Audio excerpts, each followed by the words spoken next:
Namun tolong selamatkan anak saya. Saya maksimal mungkin sembari menangis, penuh karena mikir bagaimana anak saya, ya Allah. Saya nggak tahan. Saya mikir sekali di situ. Ya Allah. Pada saat saya memberi salam pada mereka, mereka tidak menoleh sedikit pun kepada posisi saya bertanya. Dia malah seakan membuang muka. Satu kejanggalan yang saya rasakan di sini, itu manusia-manusia yang ada di situ, di sininya tidak ada sama sekali. Tidak ada lekuk yang ada di bibir ini, pembatas ini. Kalau di Cirebon bilangnya nis ya disebutnya. Ini menandakan ini bukan manusia. Ini pasti siluman. Itu Pak, keranda mayat terbang. Astagfirullahaladzim. Kamu lihat mana? Itu Pak. Saya lihat, astagfirullahaladzim. Ternyata keranda mayat itu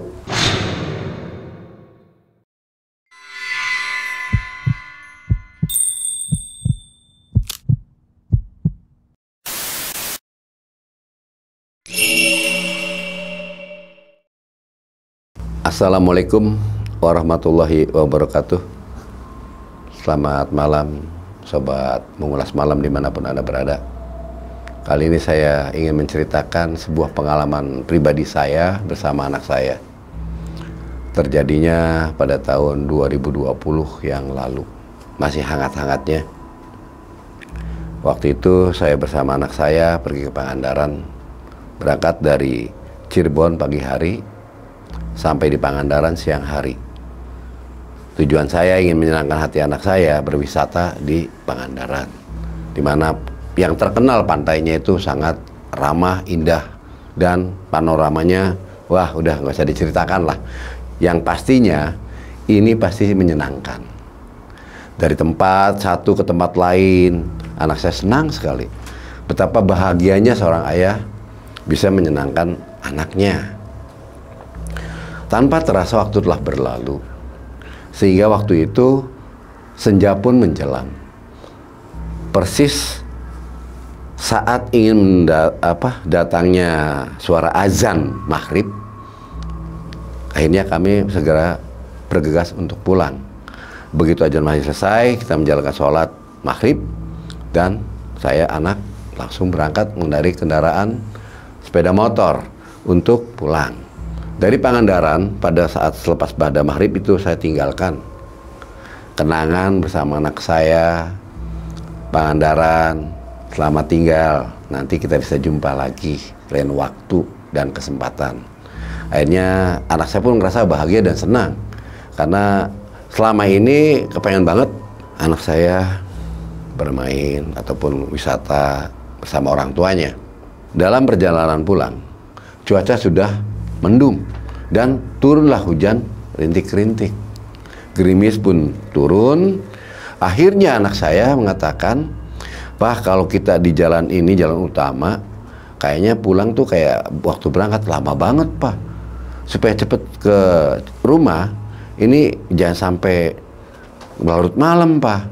Ya terus gimana alternatifnya? Ada, Pak, coba nanti jalan potong jalur aja, potong kompas, kata itu. Lihat Google Map.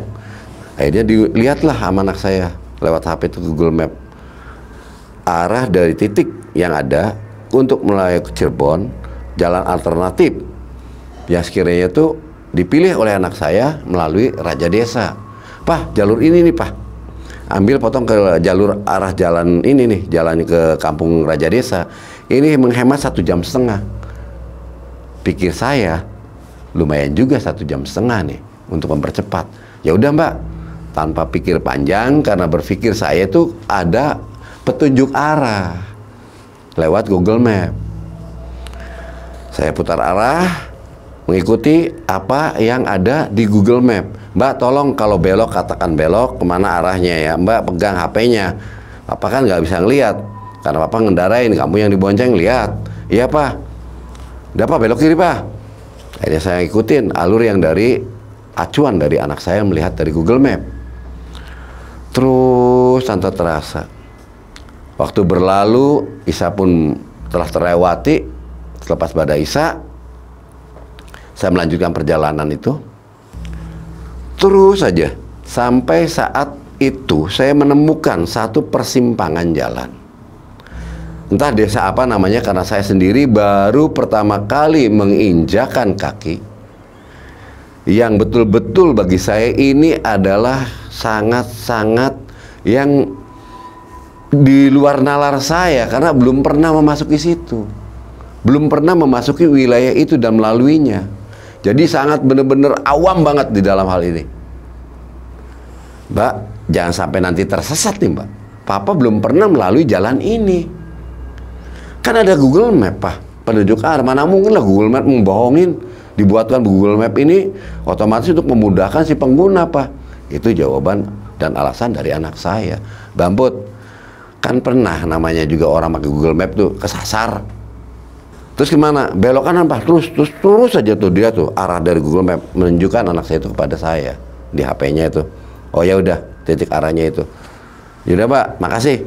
Saya lanjutkan kembali, ngikutin alur yang ada di petunjuk arah Google Map yang dilihatkan pada saya. Saya terus melaju kendaraan. Motor saya kebut. Yang anehnya jalan tersebut itu semuanya hot mix.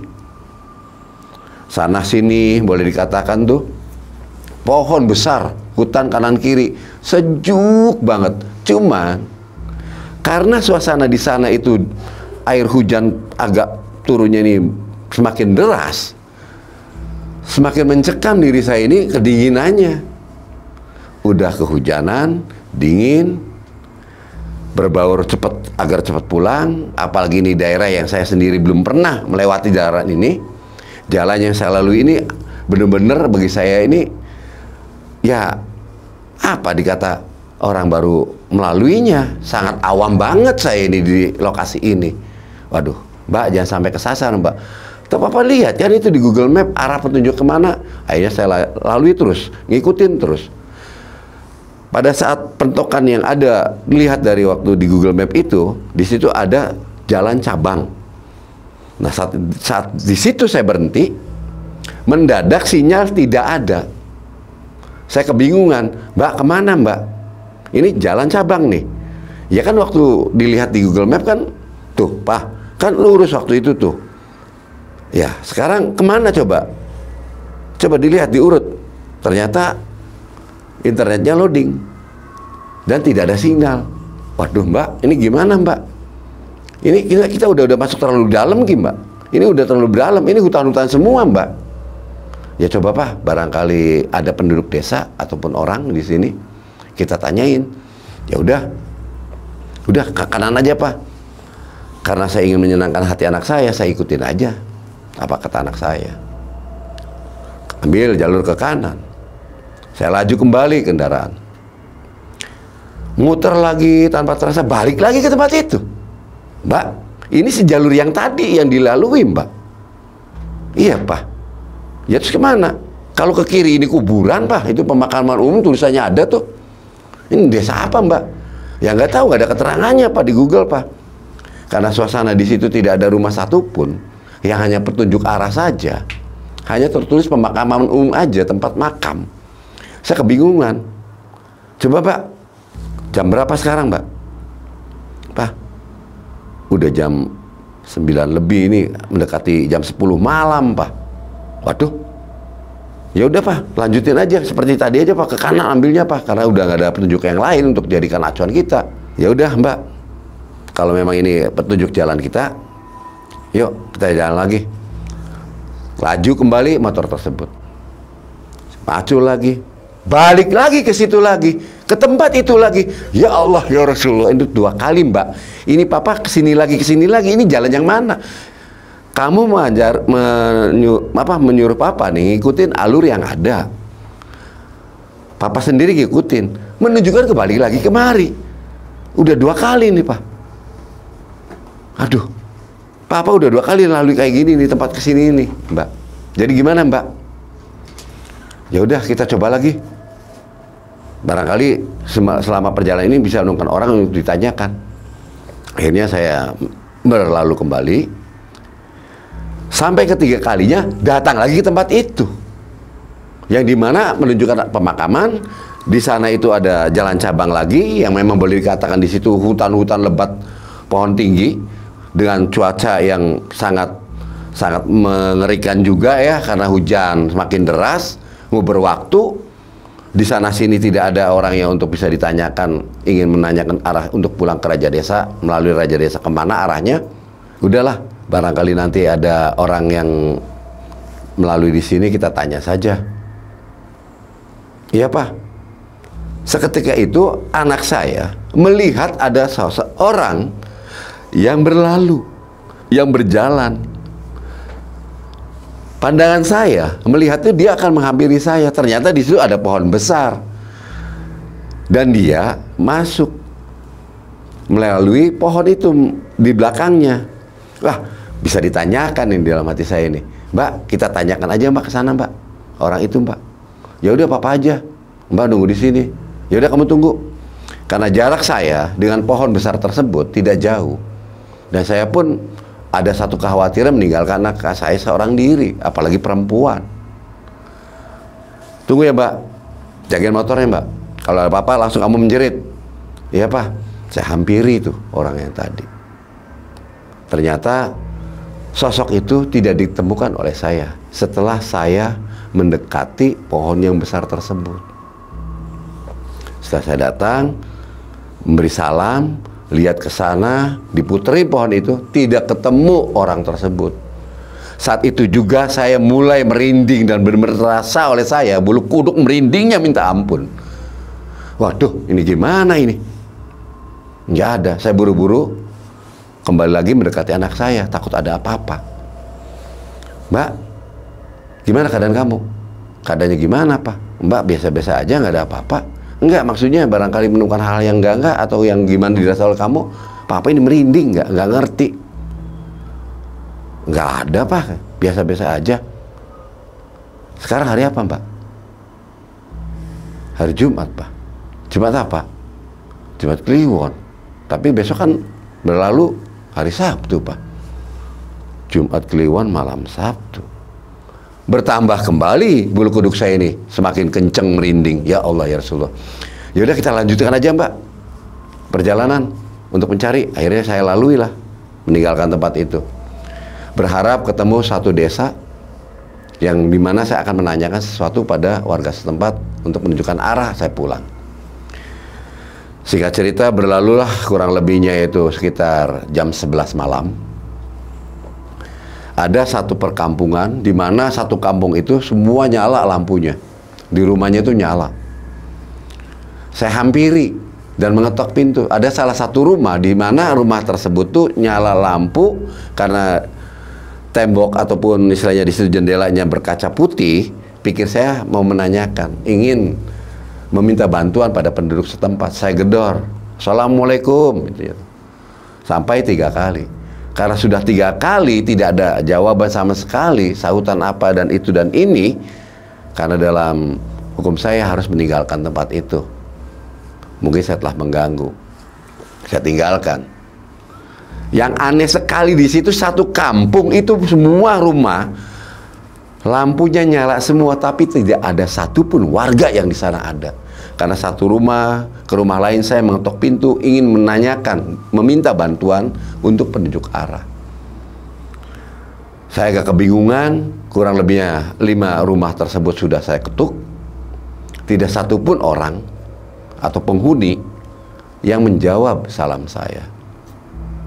Akhirnya saya putuskan untuk berlalu, meninggalkan rumah-rumah warga. Tanpa disadari oleh saya melihat sebelah ke kanan, ada satu tempat di situ seperti orang kumpul, layaknya kayak pos kamling, yang dimana di kampung itu kalau itu pakai balai-balean begitu, pondok ya, seperti gubuk, banyak orang di situ. Ah Mbak, itu Mbak banyak orang Mbak. Coba kita tanya di sana, barangkali aja dia bisa menunjukkan arah kita pulang. Ya sudah Pak, saya beranikan diri untuk menanya. Saat itu motor saya matikan. Pada saat saya memberi salam pada mereka, mereka tidak menoleh sedikit pun kepada posisi saya bertanya. Dia malah seakan membuang muka. Saya beranikan diri mendekati, dan anak saya pun menuturkan salam pada mereka. Saat itu juga kejadian yang aneh dirasa oleh saya.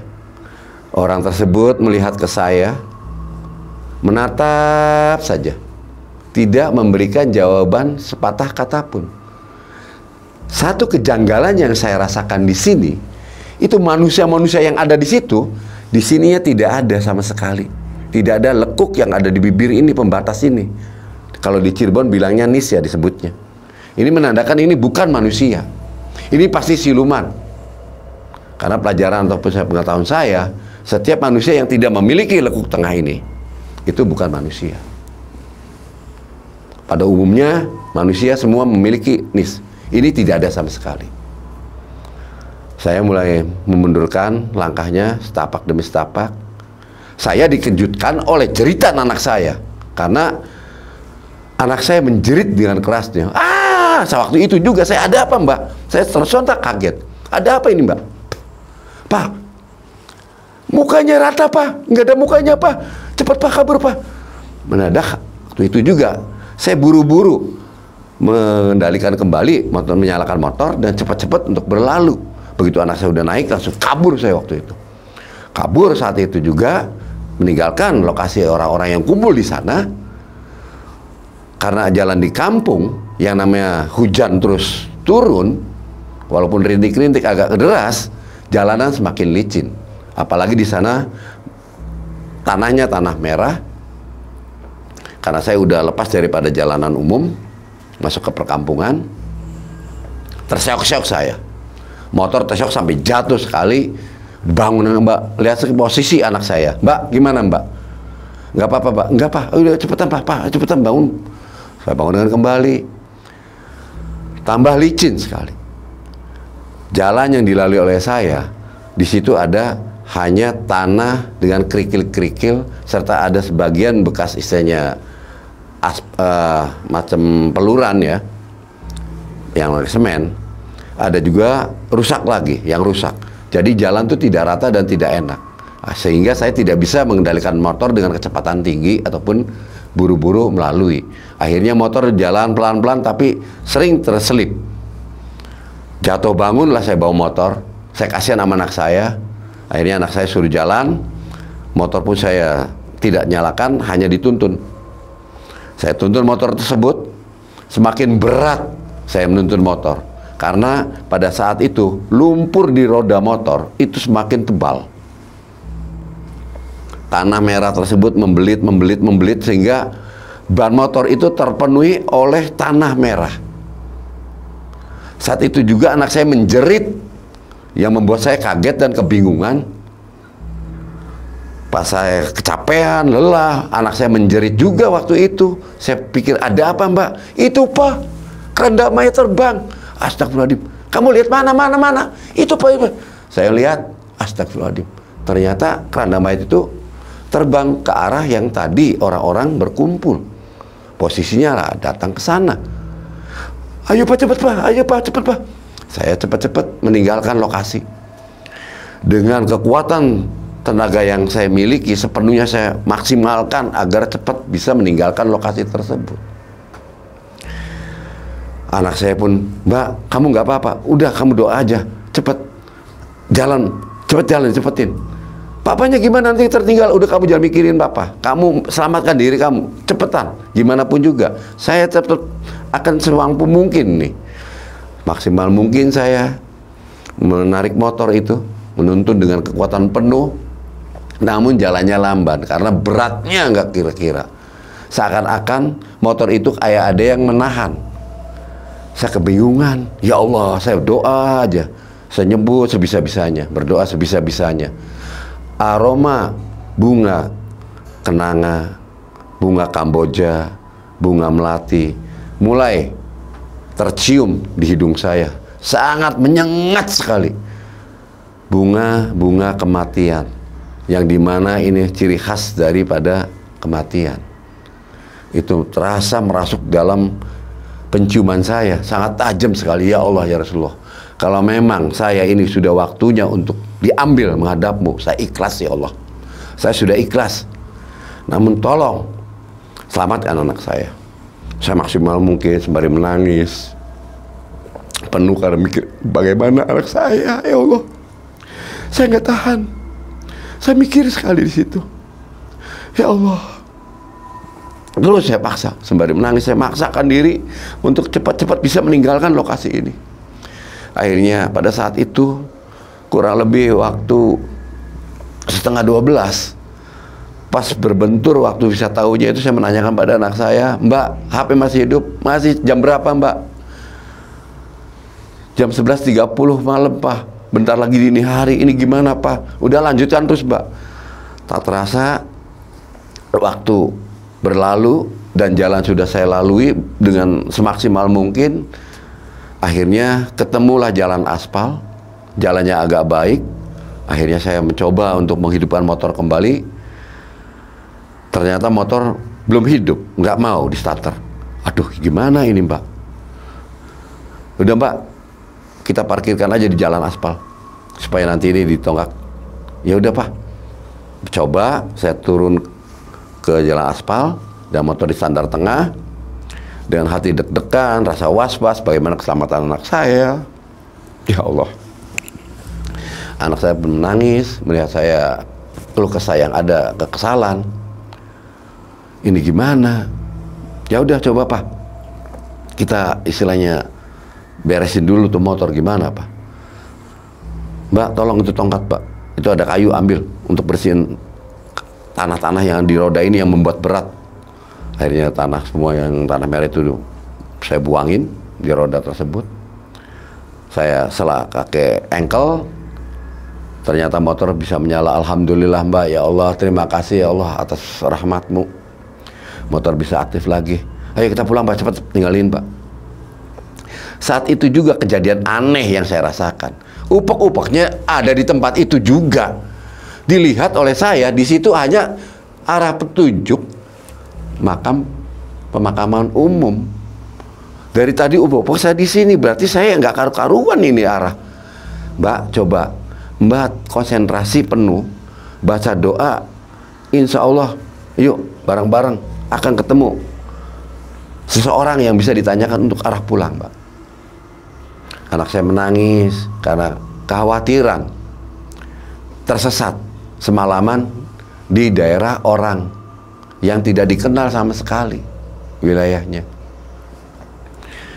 Dengan keberanian yang ada, anak saya tuh berdoa, udah, Pak, coba kita putar ulang kembali ke arah balik seperti jalan raya lagi. Akhirnya saya memutuskan bersama anak saya untuk mutar arah balik. Pada saat mutar arah balik di simpangan itu, di simpang 3 itu, saya ada seorang pedagang nasi goreng. Saya nanyakan ke dia tentang arah jalan desa kemana. Raja desa nih, Pak, raja desa itu ke sana. Bener, bener. Bapak kenapa? Enggak. Dari mana? Dari Cirebon. Ini saya pulang dari Pangandaran, masuk ke wilayah ini kesasar. Ya udah, lurus aja. Saya coba lalui arah yang ditunjuk oleh si pedagang ini, ke arah desa Raja Desa. Saya lalui terus dengan arah petunjuknya dia. Kekhawatiran pun masih merasakan karena kejadian yang saya alami barusan ini sangat memukul perasaan dan pikiran saya. Saya mengkhawatirkan kejadian apa-apa yang terjadi menimpa anak saya. Terus saya lalui. Ada orang lewat dengan kecepatan kendaraan yang sedang saya jalankan, itu ada orang lewat, hampir tertabrak oleh saya. Ya Allah, astagfirullahaladzim, saya ngerem mendadak. Orang itu masuk, melintasi jalan. Anak saya menjerit kembali. Kenapa, Mbak? Itu Pak, orang itu gak ada mukanya, Pak, rata, Pak. Kamu ngomong yang bener, Mbak, bener. Udah, cepet. Saya baca sebisanya. Dan anak pun suruh saya berdoa. Dan saya tinggalkan tempat itu. Ini perjalanan dari tadi, dalam hati kecil saya gerutu. Ini menemukan hal yang enggak. Malam Jumat udah berlalu. Ini Jumatnya Jumat Kliwon, malam Sabtu. Ya Allah, ya Rasulullah, tunjukkan arah agar saya cepat pulang. Lama-kelamaan alhamdulillah menemukan. Walaupun perjalanannya sangat menurun curam, jalannya turun terus, di mana kanan kiri ini hutan, tumbuh pohon-pohon besar. Saya nggak menghiraukan hal-hal apa yang ada dalam kanan kiri pandangan mata saya. Saya tertuju arah jalan aspal yang dimana saya memikirkan keselamatan saya untuk berkendaraan. Saya laju terus, akhirnya menemukan satu perkampungan, dan di situ saya menanyakan kembali kepada pedagang di situ. Ada pedagang nasi goreng juga di sana, ada yang jualan kayak macam bajigur. Saya nanyakan, Pak, punten kalau arah pulang kemana? Untuk ke Cirebon. Ini kan jalur yang menuju arah jalan desa ya. Betul, jalan desa, Raja Desa ini masih agak jauh, Pak. Kurang lebihnya ya sekitar 1 jam atau 2 jam lah. Kalau jarak saya belum tahu. Penuturan dari tukang nasi goreng itu. Ya sudah, Pak. Mbak, ketimbang kita kedinginan karena tadi cuaca kehujanan kita pun ini belum reda, kita beli tuh bajigur ataupun bandrek, Mbak, untuk menghangatkan tubuh. Ya udah, Pak. Akhirnya saya beli, tapi tidak diminum di situ, dikantongin plastik. Ya sudah, Mbak, kita lanjut aja udah, nggak usah istirahat-istirahatan. Toh kalau kita haus bentar nunggu, kita minum bandrek lagi, kita pulang. Langsung lanjutkan ke arah pulang. Ya udah, Pak. Akhirnya terus singkat cerita, itu saya udah menuruni ya wilayah dari Kuningan turun sampai ke Cirebon, tepatnya di dekat Ciperna. Di situ jalan layang, di jembatan jalan layang. Sempat saya namanya nggak ngantuk, saya berpikirnya juga bagaimana keselamatan anak saya. Pas persis di jembatan layang, seakan-akan motor yang saya kendarai itu ada yang mendorong dengan keras. Saya terhempas bersama motor dan anak saya jatuh di jembatan tersebut. Motor saya terjatuh dan saya pun terhimpit kakinya. Saya ingat memikirkan posisi kondisi anak saya. Mbak, gimana, Mbak? Kaki kiri saya masih terjepit. Saya mikirkan kepentingan anak saya. Kamu nggak apa-apa, Mbak? Nggak apa-apa, Pak. Papa gimana itu, Papa? Kakinya, Pak. Papa. Udah, kamu gimana? Enggak, Pak. Nggak apa-apa. Itu kaki kamu sobek itu, sananya. Udah, nggak apa-apa. Terus sepatu kamu sobek. Udah, Pak. Papa yang parah, Papa. Anak saya mengkhawatirkan kondisi saya. Saya sendiri mengkhawatirkan kondisi anak saya. Karena seorang perempuan, gimana pun seorang bapak harus melindungi anaknya. Melihat kejadian seperti itu, masyarakat setempat yang mendengar saya melontarkan omongan agak keras begitu, menghampiri berdatangan. Kenapa, Pak? Kenapa, Pak? Ada yang menyatakan ini kecelakaan tunggal. Cuman yang dirasa oleh saya tidak menyebutkan dan melontarkan kepada masyarakat setempat yang ingin menolong saya. Kendaraan pun lalu lalang, masih berjalannya. Ada kendaraan bus yang lewat. Akhirnya mereka membantu saya, masyarakat setempat, membangunkan motor saya. Saya lihat motor hanya baret saja, karena terbuat dari plastik ya, baret. Namun yang sangat saya bingung, itu kaki saya digerakkan susah. Kaki kiri digerakkan susah. Ya Allah, melihat celana sobek. Waduh, pantesan tadi anak saya ngatain, kaki papa, itu kondisi papa. Akhirnya saya lihat, udah, Mbak, nggak apa-apa, kita lanjutkan. Masyarakat setempat pun, Pak, nggak apa-apa, udah nggak apa-apa, betadin. Ada salah satu warga mengatakan untuk bawa betadin dan mengobati untuk penanggulangan awal. Ya Allah, ya Rasulullah, apalagi ini yang saya alami. Akhirnya saya berlalu, meninggalkan masyarakat. Sebelumnya saya mengucapkan banyak-banyak terima kasih atas pertolongannya. Saya meninggalkan mereka, dan setibanya saya di rumah, saya melihat kondisi saya, melihat kaki, dan saya melihat kondisi anak saya. Ternyata hanya baret saja kaki anak saya, hanya sepatunya itu tergores sampai sobek dan cacat lah, nggak bisa digunakan lagi. Saya saat itu merebahkan diri untuk mengobati, kaki pun saya bujurkan, lentangkan, dan dikompres lah kotoran-kotoran itu, dibersihkan dan diobati.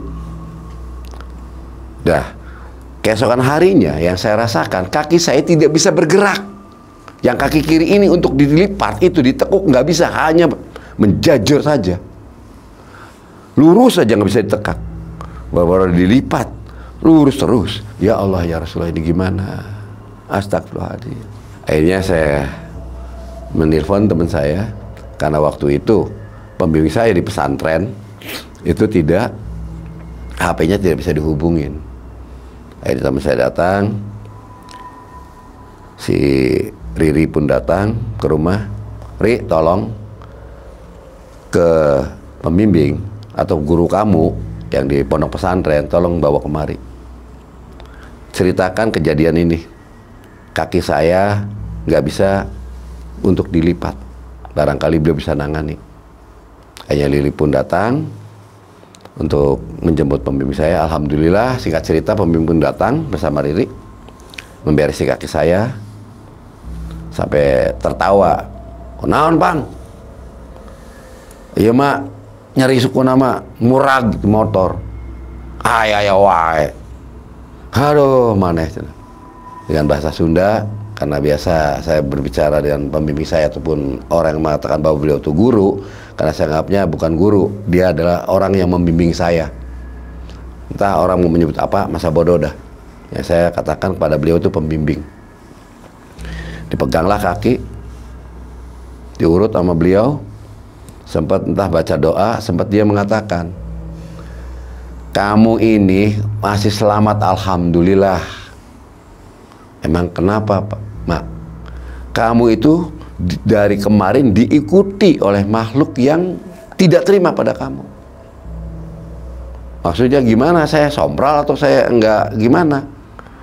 Pada saat kamu masuk, dia itu tertabrak oleh kamu. Yang tanpa disadari oleh kamu menabrak dia. Dia marah. Akhirnya saya udah kembaliin ke tempatnya dan minta maaf. Ya alhamdulillah, mudah-mudahan kamu nggak ada masalah apa-apa. Untung kamu, kata itu, masih kuat dan bisa untuk menepis hawa-hawa begitu. Aduh Pang, kalau apa-apa tuh ingat Pang, doa salawat aja mak. Bener, saya tuh selalu salawat mak. Tapi entahlah gimana, saya sendiri nggak nyadari, saya waktu itu buru-buru berwaktu. Terus gimana mak? Motifnya kayak gimana? Itu di sana itu banyak sekali tuh yang namanya kayak kerajaan siluman di situ Pang. Itu salah satunya, itu panglimanya yang ditabrak oleh kamu, yang marah sama kamu tuh. Makanya kamu gimana waktu saat itu juga kamu tidak bakal menemukan jalan yang kamu cari. Itu daerah buangan itu tuh Pang, tempat kumpulnya persiluman di situ. Aduh, kamu macam-macam aja masuk ke situ. Udah jalan-jalan umum aja lah. Kalau apa-apa tuh Pang. Iya mah ini si emput sih mah minta memburu waktu. Udah.